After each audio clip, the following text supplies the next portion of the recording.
Hi everyone, I'm doing a video here comparing the two types of bracelets commonly found on Omega Seamaster Professionals from the 90s and 2000s.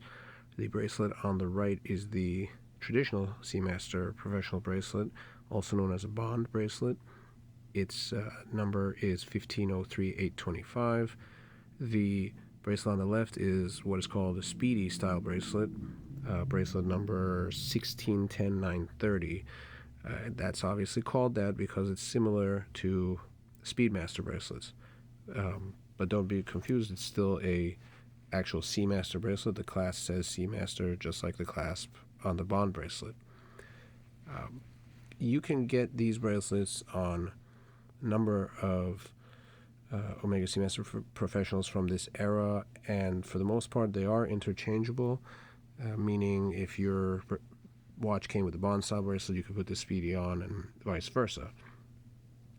The bond bracelet is a little more intricate, as you can see. I believe there's 9 components to each link, whereas the speedy style has only 5 components. Those smallest portions of the middle link on the speedy should have a high polish, but this is a pretty used bracelet and sometime in the past has been fully brushed. The bond style bracelet is also a very used bracelet, so they are somewhat of an equal comparison. But both of these bracelets are not in this video are not as nice looking as they are new. So here I've mounted the 2 different style bracelets against the watch, so you can compare them, as directly as possible. My sense is that most people prefer the looks of the speedy style. I think it's a little more timeless. I think the bond style is a little more dated and period specific to the 90s and 2000s. I do not think it looks bad at all, and I actually think it's probably more distinctive. The bond style bracelet's really unique, and you're not going to mix it up with anything else. While the speedy style bracelet is a little more generic looking, but still very beautiful.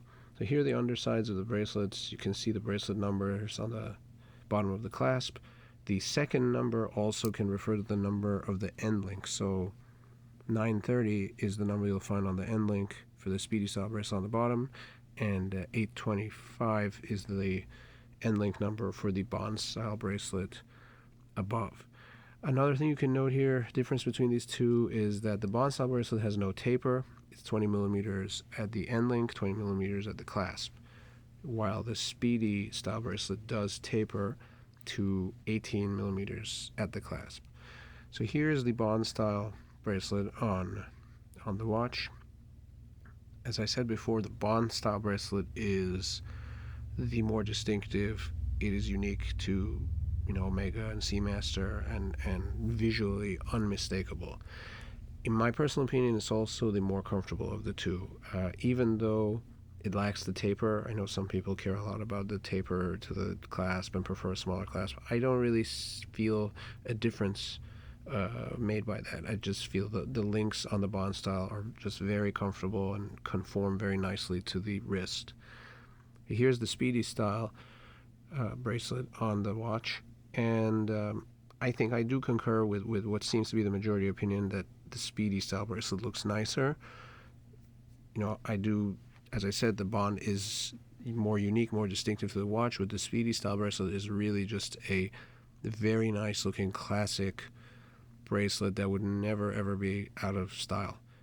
While the bond style bracelet, you can tell is dates back to the 90s and early 2000s. It does not look like something from the year 2020. And here are the 2 bracelets side by side once again. Just a couple issues to look out for if you're purchasing any of these Seamaster watches or looking to purchase one with either of these bracelets. They can be prone to stretch and wear, and so it's important to have an idea of how worn the bracelet is. You can gauge that well if you look at the bracelet on the side and see how much flex it has. I would ask for a picture like that if I was looking to buy one of these. Another thing to check for is loose pins, because these use the pin and collar system. The pins do often get loose with age, and you want to be very careful, especially if you get a new pre-owned watch, new to you. You want to check that out. So, hope this was helpful. If you have any comments or questions about these bracelets or these watches, please leave them below and I'll try to answer them. Thanks again.